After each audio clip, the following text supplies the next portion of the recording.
Hi, welcome back. And for those of you that have been following the Facebook announcements, you'll know that we actually did a Facebook Live video yesterday at 3 o'clock, just like we said we would.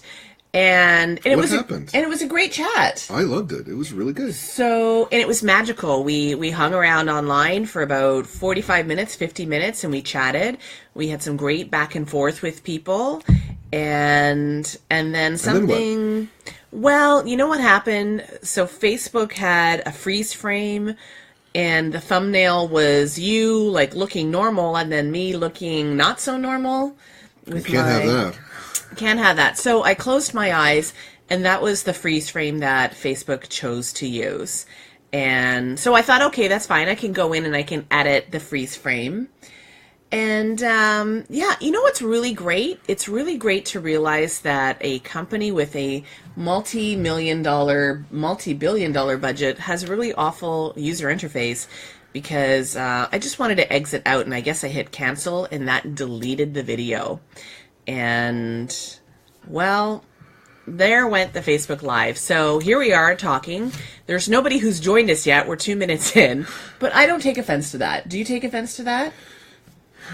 No, it happens. We'll talk about the same things we did before. Yep. We might not have as much sort of user feedback, but really this is about talking about our favorite mystery games and what we love about them that we're bringing to the Lily Bard project. And yeah. And you know what? It was a lot of fun. So we both have our coffee. That quiet, for those of you who listen to this on the podcast, was us slurping the coffee. And so we have a little agenda that we're going to talk about stuff. And so, Blair, you have been reading not just Shakespeare's Landlord, but you've also been reading Shakespeare's Champion. And what can you tell us about Shakespeare's Champion, and how does it relate to Shakespeare's Landlord? I really like it. I love Shakespeare's Landlord, but I'm really looking forward to adapting Shakespeare's Champion. I think it's a broader scope of topics and events that happens in that story. There's some really exciting stuff that I'm looking forward to. Can you hint at that? I mean, would it be a terrible spoiler to mention? It would be, yeah. I think it would be, yeah. Just for some of the really big events and stuff like that. But what's also great is to see the characters develop, and all of the work that we're doing for Shakespeare's Landlord is going to go forward for Shakespeare's Champion and beyond, and that's kind of exciting. And we get to fit some of those later characters into our game, which is kind of cool. Now, I actually read the first 3 novels about a year and a half ago when we first approached Charlene to get the rights for the novels. And you've read through them, or you're reading through Shakespeare's Champion. You've already read through Shakespeare's Landlord. How many times have you read Shakespeare's Landlord now? Oh gosh, maybe 5 or 6 times. Yeah, so that's like the layer of complexity that we're looking for in terms of like diving deep and figuring out details about like characters and locations and things like that. So, well, and this is the thing I have to write up for Charlene, is to say, the player is going to be Lily Bard. So you will get to make choices that Lily didn't necessarily make in the stories, but Shakespeare, the city, the town, and the characters should respond authentically to Charlene's novel. And that was one of the things that we touched on briefly yesterday, was the idea that, in the book, it's not always from Lily's perspective. So sometimes you have Claude Friedrich, the detective, and he's going around interviewing people. So we as a player, we need access to that information to put all the pieces together. And so how do we get that, but still have it be authentic to Lily's perspective? Yeah. So that's part of our challenge narratively, is to figure out how do we incorporate other people's perspectives as Lily's experience, because she's fairly withdrawn, and she's careful. She's very careful. Yeah. For those of you that have not read the book yet, she had a very awful thing happen to her while she was living in Memphis, and it has scarred her, and she just wants to lay low. Like, she doesn't want people to know about her background and her experiences. And so as a result, she hasn't really made a lot of friends. I was listening to the Audible again last night, And Marshall, who becomes a good friend, I won't spoil it for you, a good friend, Marshall says to her, Lily, do you have, like, outside of cleaning and outside of the martial arts, do you have friends? And it's pretty safe to say that Lily isn't very friendly or approachable. So how do we glean that information from other characters, using gossip and so that's important. Now, I do note that there is a lawnmower going off, so Blair, would you mind closing the kitchen window? Yeah. That is just what happens during a live broadcast, and so Blair's been listening to that. We're both big fans of reading we actually have Charlene's books in paperback. We also have them on Audible, and we also have them in ebook. So we have bought the same book 3 different ways, and that's kind of cool. Yeah. So thanks, Blair. So we're going to be, by the time we get through the end of July, we'll have read all of the series because we have... I'm hoping end of June I'll have read most of them. Yeah, end of June. I can't believe it's June already. So by the end of June, we'll be able to make sure that Shakespeare's Landlord is as accurate as possible, not only just straight from the text, but drawing on some of the other foreshadowing and other things that are happening in the rest of the series. We get to play around with that, which is great for the games. Yeah. So what else did we do this week? We met with Anthony, our artist. Yeah. And so that was kind of cool. And Anthony I had initially asked him, I gave him about 6 or 7 different actresses in which I asked him, listen, this is what I think Lily Bard would look like. And he came back and he brought me a drawing. And I just ultimately decided that that Lily just looked a little too young. She looked a little like Ellen Page, and I think Blair and I were in agreement that Lily needs to look a little bit more hardened. See, it is still early because we needed to get some more coffee, so good job, Blair. So we're scrapping that particular character sketch. And it looks awesome. It does look amazing. awesome. It's not a reflection of Anthony's talent at all. It's a reflection of, I just didn't feel like it was Lily Bard enough. And so I Googled, believe it or not, badass women actors. And that was the Google. And sure enough. Okay, Wonder Woman. Well, we're going to go see Wonder Woman later today, I hope. Yeah. I really would love to see Wonder Woman, and I love seeing these great novels with great, strong female characters. But when I Googled badass female actresses, I got Mila Jovovich. Didn't we have this conversation yesterday? Is it Jovovich? Jovovich. Okay, so Jovovich, it's because Jovanka pronounces it with a hard J. Another friend of ours. Yes. So Mila Jovovich in the Resident Evil series, she's buff, so that's Lily. Lily does a lot of martial arts. She's got short hair. She kind of has like that tired but determined look about her. And I was really quite pumped I was like, yes, I finally found her. And the only reason I didn't find her last time is because I was Googling blonde actresses instead of going for. Okay. Yeah, I had fixation on the blonde hair, and even though Mila's pictures are all with her brunette, I was like, I could totally see her as a blonde. But sometimes it takes a little bit to switch your perspective on that. Yeah. So we've started the process of sketching out the 3 major characters. So it's Lily and Marshall and Claude. And so that's the most important thing. And what else have we been working on this week? Maps of the locations. So we're really breaking down Shakespeare Garden Apartments, which of course is the landlord in Shakespeare's Landlord. That's where they all live. There are 8 apartments in this building that Lily lives next to. Mm-hmm.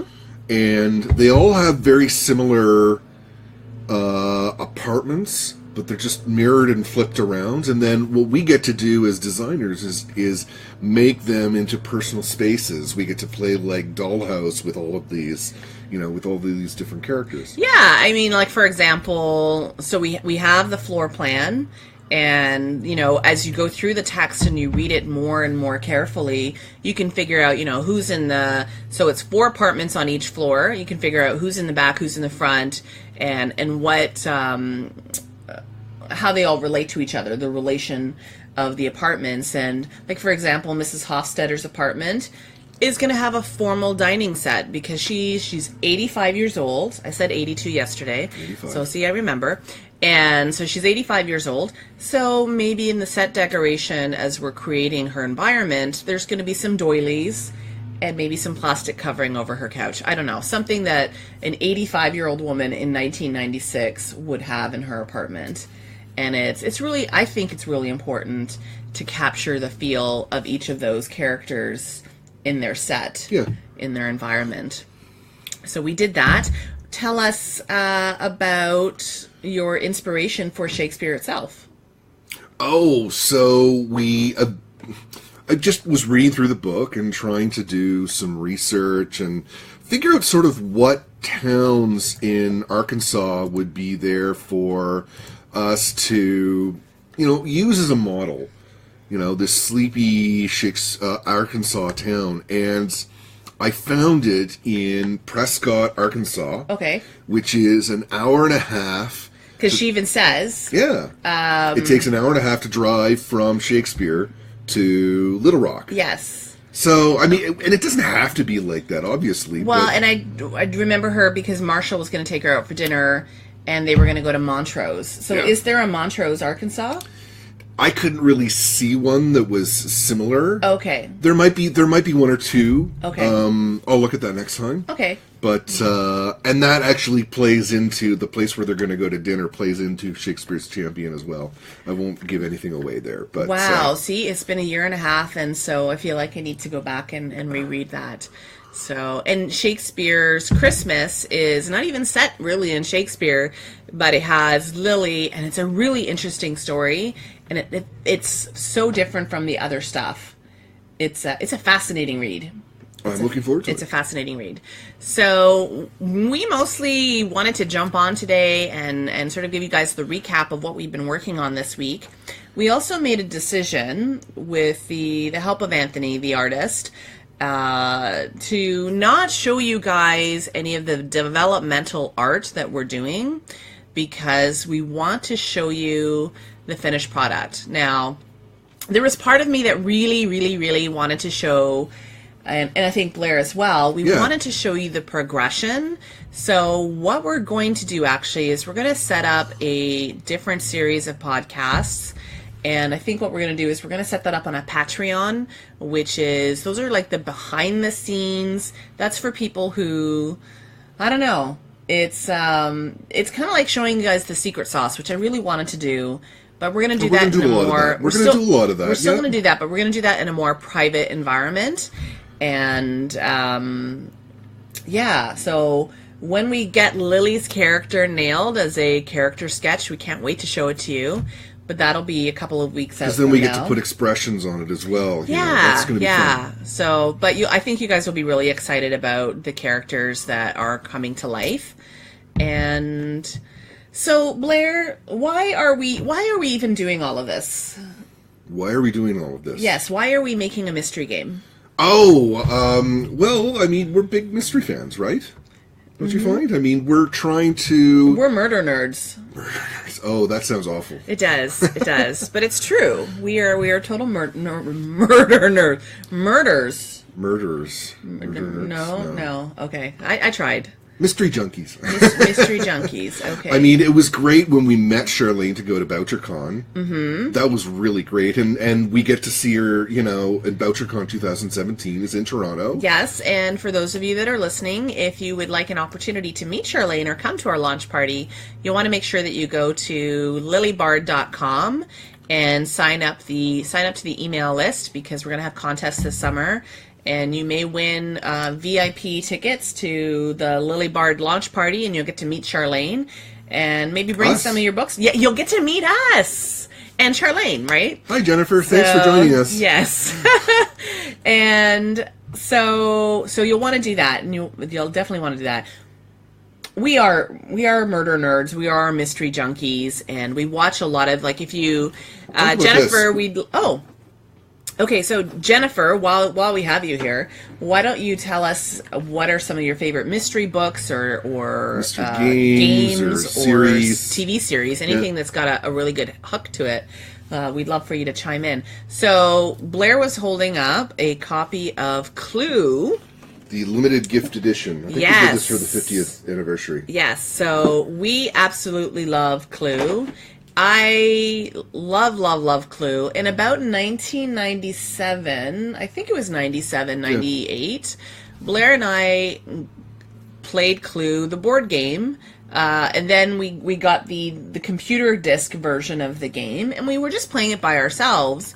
But then Hasbro had the serial thing where they were giving out CDs of various games, and Clue was one of them. Yes. So we went online and we started playing what's called the MSN Zone. I don't even think it's still around anymore. It's long gone. And so we played. But it allowed you to play online with other people. And you could play competitively. You could play Clue competitively. And Blair and I were really good at it. We had developed like this tracking page where you would sit there and you would be like, okay, well, I know it can't be that because I have that. And if it passed this person, that means that person doesn't have this. But what was the fun thing is that we did it together. Yeah. We were a team figuring out stuff. And I think that's what I love watching mysteries with you so much is that we get to, we're trying to solve it together. Yeah. Which is, I think, what I hope we can do with our games as well, is that families can sort of play along and figure out and come up with ideas about whodunit. Well, and I've heard that from some of the people that play our games, is they were surprised at how much they liked playing it with their kids. So Hard Vacuum Lullaby is a really great 30-minute space adventure game. And it's fun. There's reading involved, and then there's decision points that you have to make. So I love that people play our games, not just by themselves, but with other people. So when you played Clue, yes, you were on the mouse and you were typing away, and then you would be on the I'd have all the recordings and stuff. And so it was like two brains playing one character, and we were actually number one in the world of the 200 people that played online. In that system, yes. Yes, in that system. I would love to see another Clue system done, but why can't we play the board game anymore? Because I'm a bad loser and a bad winner. Well, I'm like, yeah, I won! Or, I can't believe you guessed that. For every other game, she's fine, except in Clue. I don't know what it is, folks. It's just... So I would play with you, but only to make you lose. I love you too, dear. I love you too. Well, it's because we know each other, right? Yes. And so that's... Yes. But you literally have said at the table of, why did you ask that? That's a stupid guess. I've only done that twice. I think I would be better now. We played that game, Mysterium. Well, that's the other one. Mysterium. There's another one I really love, Mystery Express. That's kind of cool. Which is sort of Uber Clue, if you really want to think of it that way. Yes, it was. I found that a lot more complex and... Very challenging. Yeah, it wasn't... But it lets your skills sort of go, right? It's a more even playing field, let's put it that way. So... And also, it's a nod to Murder on the Orient Express, which is coming out as a movie in November. So if you're an Agatha Christie fan, let us know. Do you know who the body is? No, who is the body? I think Johnny Depp. Oh, that's hilarious. Yeah. Okay. Yeah, he's the obnoxious person who has to die. Die. So we have Jennifer McIntosh saying she loves Law and Order SUV. No, SVU. You're making fun of me from yesterday, I know. And I love those police procedural TV shows. Yeah. We haven't had cable in 4 years, so we tend to binge watch stuff when it's on Netflix. We've been watching a lot of European series. Trapped is a great Icelandic murder mystery. There's a lot going on. There's, I almost don't even want to say what's going on, but there's a body that shows up floating in the water, and a ferry has just come in. So they quarantine the ferry, and this Icelandic town in the middle of nowhere. This little inlet, and then they're blocked off by a blizzard and an avalanche. So it's really, people are stuck here, and of course the sheriff is formerly of Reykjavik, the big city cop, and excuse me, And so it's a really fascinating series. I think it was about 10 episodes, and it really had me hooked. So I love watching that stuff with you because it's layer upon layer of storytelling and character. It's a puzzle. It is a puzzle. And it's not a game, but it's still engaging. You're matching wits us with the author or the creator, right? Yeah. So let's talk about some of our favorite games. And maybe people will, if they have played them before, they'll jump in and they'll say hi. It's kind of lonely today. I will tell you, we had about 10 people chatting us up yesterday, and I guess everybody's enjoying outside, and I don't blame them. I think Fridays are their best day for the podcast. Yes. Because people are sort of just, it's the end of the week, and they get to sort of And I tune will in. tell you, there were some tears last night when the podcast was accidentally deleted. It was upsetting. It's because the first podcast, there was a little glitch. And then the second podcast, we had to restart because the audio wasn't working. So it's like yesterday we got to the podcast and we're like, yay, no glitches. And Missed it by that much. Yeah. So, I mean, those are the things that happen, and you just kind of need to suck it up and move on. I'm hoping that later on we can have guests on to actually have conversations with and what kick kind of stuff guests around. would you want to have on? So one of the people I'm really interested in meeting is, I don't have the book here, unfortunately. No, here it is.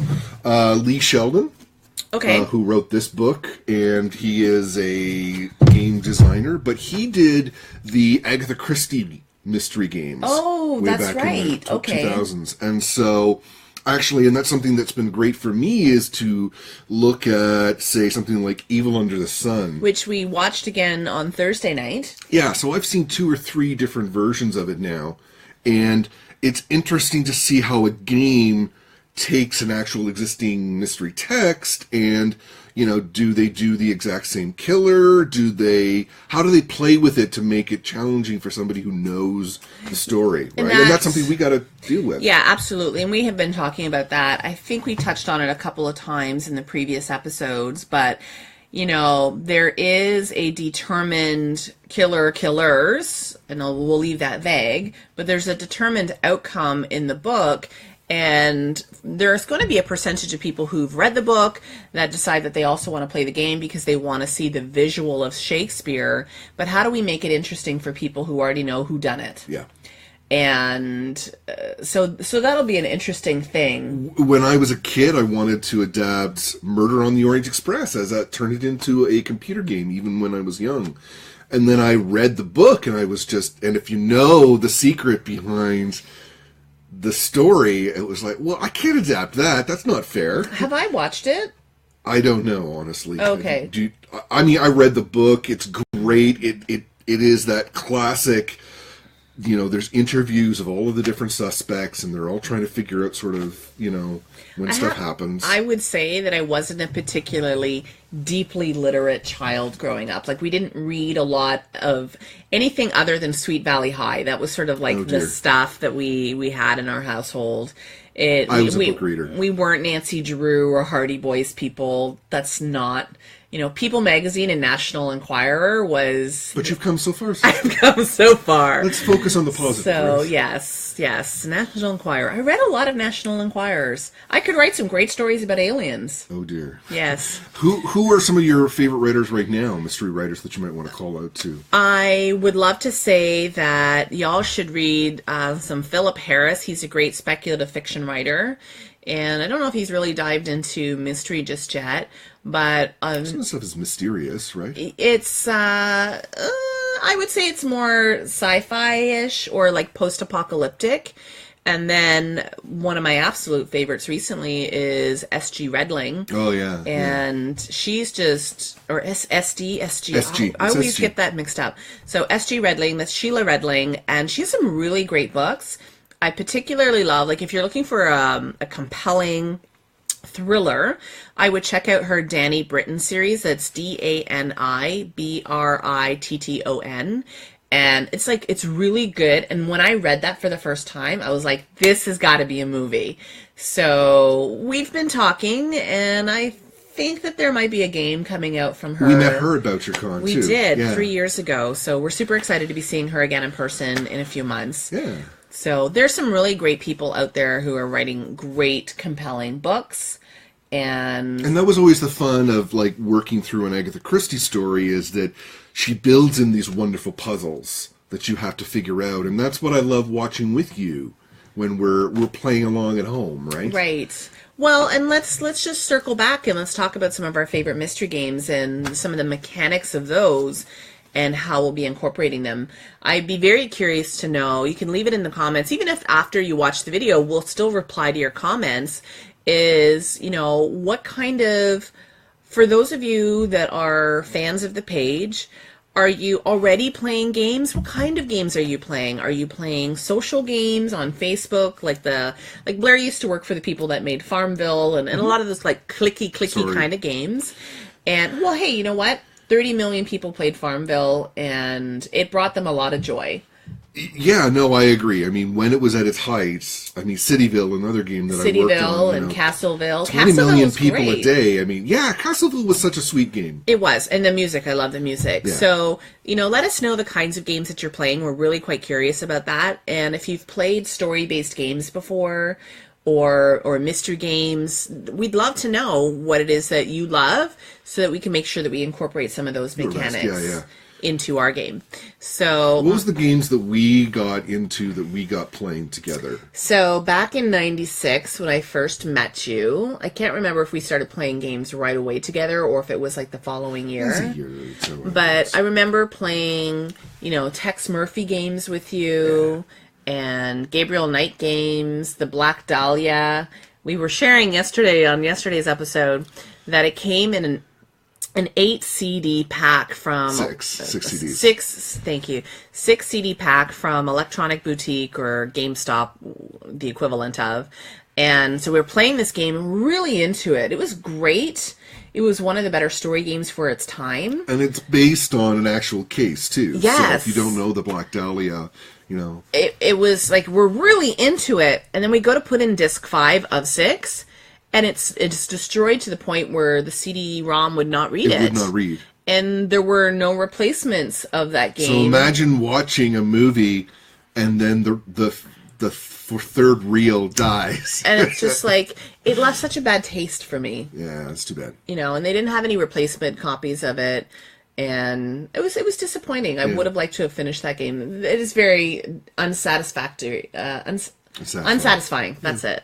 So, but I do love the Tex Murphy series. What do you like about the Tex Murphy series? I love the character that Chris Jones and his team have created, that Tex Murphy is this sardonic, sarcastic guy.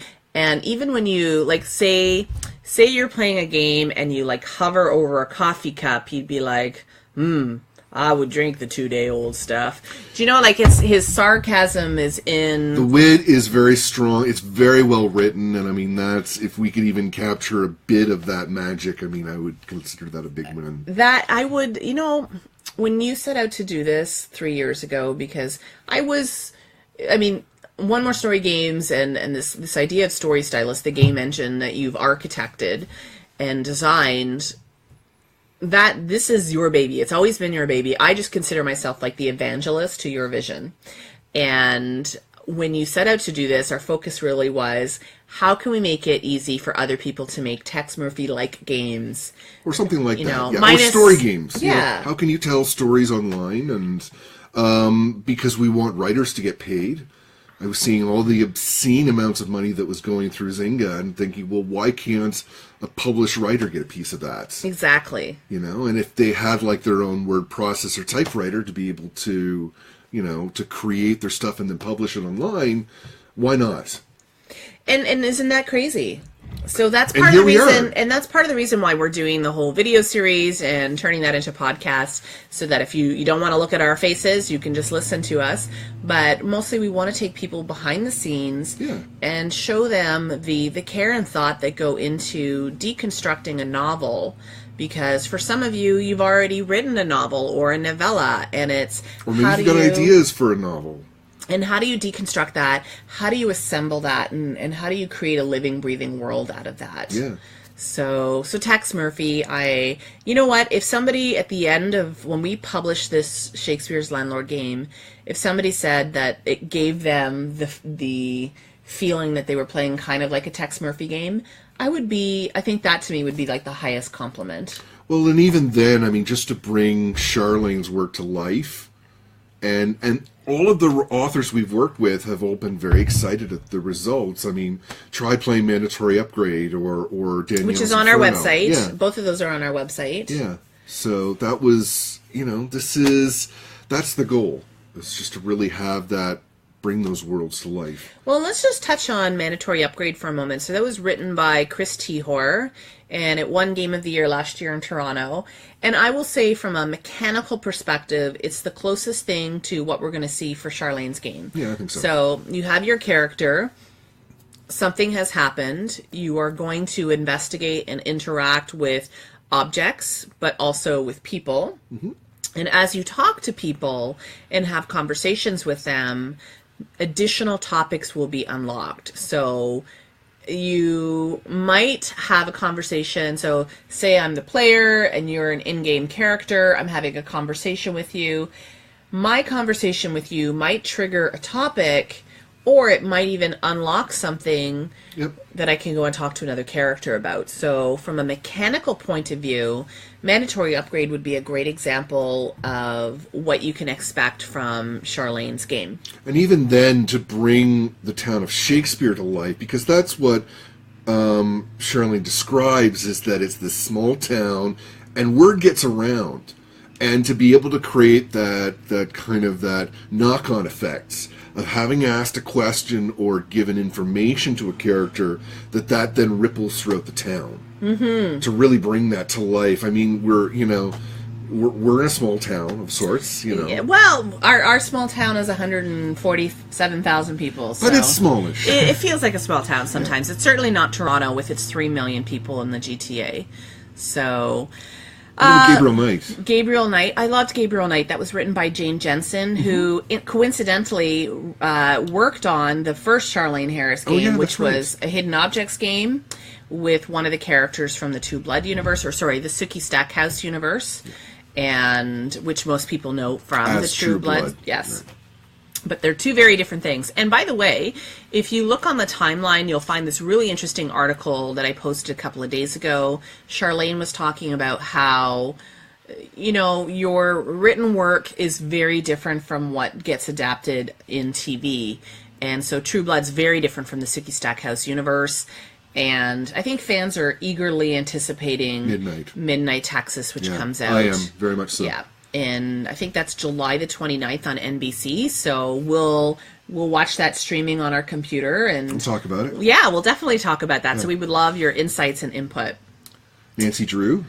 Well, I know you played a lot of the Nancy Drew games. Again, because we're looking at models of what makes a good mystery. How do you organize the information that you find when you're doing the mystery? That's what we've had to design with story worlds, where you play the games that you create in Story Stylus. And the nice thing is, I mean, if you are new to playing story-based games, those are great games that you can find on Steam. And for those of you not familiar, Steam is an online platform where you can purchase games and play games. And we're kind of trying to be our own Steam. Like, eventually that is our goal. So when you play the Lily Bard game, you'll need to come to our website and our apps to play those.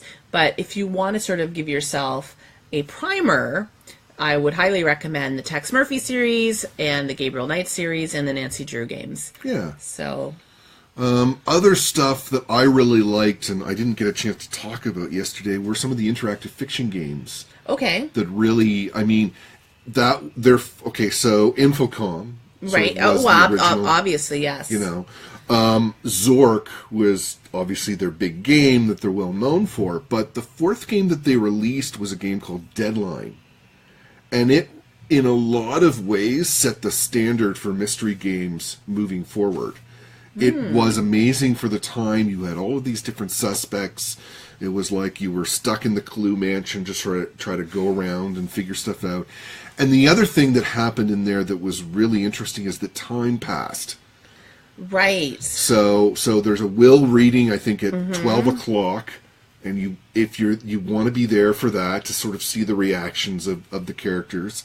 And again, it's this thing where if you present the right evidence to the right people, you create this knock-on effects, and that is kind of these different choice paths that you have. Now, remind me, was there not just a game that came out earlier this year? Actually, it came out, I want to say it came out last year, and it was kind of like the best kept secret. Nobody knew about the game. It didn't get a lot of attention. Contradiction. And would you say that's more like an interactive murder movie? Yeah, I mean, the video, I mean, it's amazing. What they did was amazing. It was a Kickstarter, I think, and they worked within this little sleepy English village, and they filmed it over the course of, a couple of weeks. And it's a great game if you haven't tried it. It gives you that feeling of Inspector Jenks going in to investigate this small town. And what I found interesting is that the director had the idea for Contradiction for the longest time. And it actually took him 2 years to build his engine to tell his story. Ah, so that's something you have in common with him then. A little bit, yeah. I mean, imagine if story stylists had been around then. Because I think storytellers want to be able to tell interactive, make interactive games. It's fun, it's challenging, it's like being your own DM or game master, to the world, essentially, right? Yeah. Well, and I think what I really loved about the story is, hi, yay, more people. We love more people. Hello. And so what I love about that story is that this game had been out for a while, and then all of a sudden somebody was like, people, this is a brilliant game. You need to go play it. And then it took off like wildfire. It did very well. Yeah, it did very well. And it's fairly well done. It's great. I love the characters, and it's... so what's the name of the game again? Contradiction. Contradiction. So if you want to try out a really cool mystery game, check out Contradiction.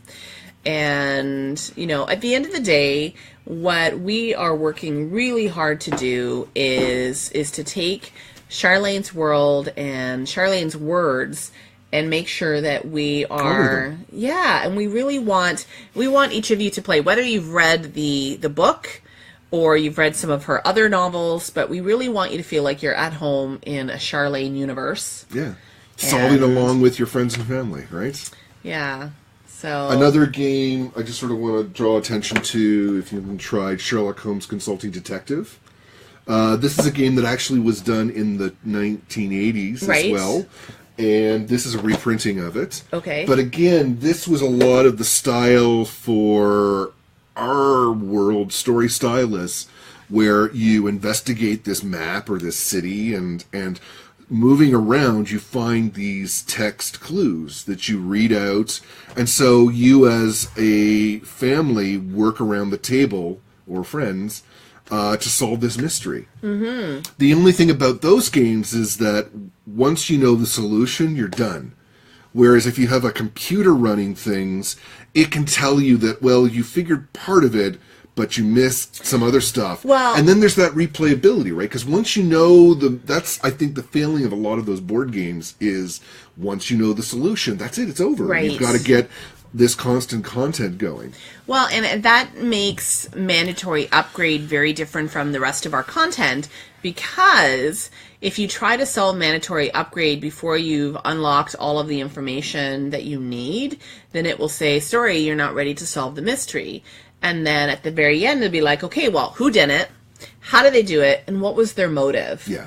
And out of the 6 games that are on our website, so we did pull down one of our games. We pulled down Mulcaster Murder, which was, in a nutshell, kind of our first game that we did. Yeah. First, second, it sort of was around that same time frame.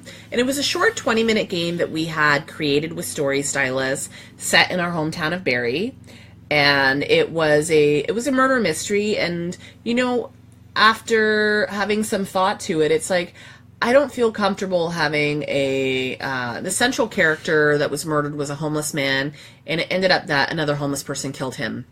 And when you think about that, that's not really a great social message. So no, I mean, the cozy mystery is and I think that's why Agatha Christie's mysteries were so popular, is because you take this English village, usually, and there's this horrible event that turns everything upside down. And so it's you coming in to learn that social network, that social system, usually as Miss Marple or Poirot or whoever. I love Poirot. Yeah, and that's, I think everybody could, when they were reading it back in the day, they could identify with that. Their English village could be, the scene of a crime. Or I will say, if you're not watching on Netflix, I love Midsummer Murders. However, that is a very appropriate drinking game because guaranteed there's like at least 2 to 3 bodies. And what I don't understand is these are small villages. These are small villages with serious murder issues. So, anyways. Well, it's like Cabot Cove, right? I believe it was the murder capital of the America. So the per capita crime rate was lethal. Yeah. Well, I think that's it for this week's episode. Well, but I want to talk about one more mystery game. One more? Okay. That was really great back in the day, and it's not that well known, but it was called Perry Mason and the Mandarin Murder. Will, are you familiar with that game? Let us know if you are. Yeah, that's fine. What was great about that one is that because it's Perry Mason, it actually has where you go to trial. Oh, okay. Which was really interesting for the time. I mean, this is 86 or so, 85, and it actually, you have to look at the jury, and then you present evidence, and if you do it in the right way, you influence the jury more. Oh, yeah, how interesting. Yeah, and so I would love to build a system like that for story stylists. I know that's been on your list, your wish list for a couple years. Because I love mystery stories. I mean, legal dramas are just as compelling. Sure, Law and Order. Yeah, exactly, right? So like you do I love how it's like always the beginning. The first half is always the crime, and then the second half is the legal stuff. I think the formula got a little trite towards the end. You'd be like, oh, look, they're just about to capture Hand off now. I do remember one funny moment when we were walking along to our apartment back in Vancouver, and there was a suitcase at the side of the road, and I was like, what if there's a body? And you said... Well, if there was, it can't be, because otherwise a minute ago we would have heard that dun-dun. So... Because that's always how it started, right? That's how. Oh, honey, I'll just wander. I'll take a shortcut over here. Oh, a body! Thanks for joining us for this week's episode of the Developers Chat. What are some of your favorite games? Post it in the comments. And next week, we're going to talk a little bit more about what we can do in Story Stylist that really brings mysteries to life.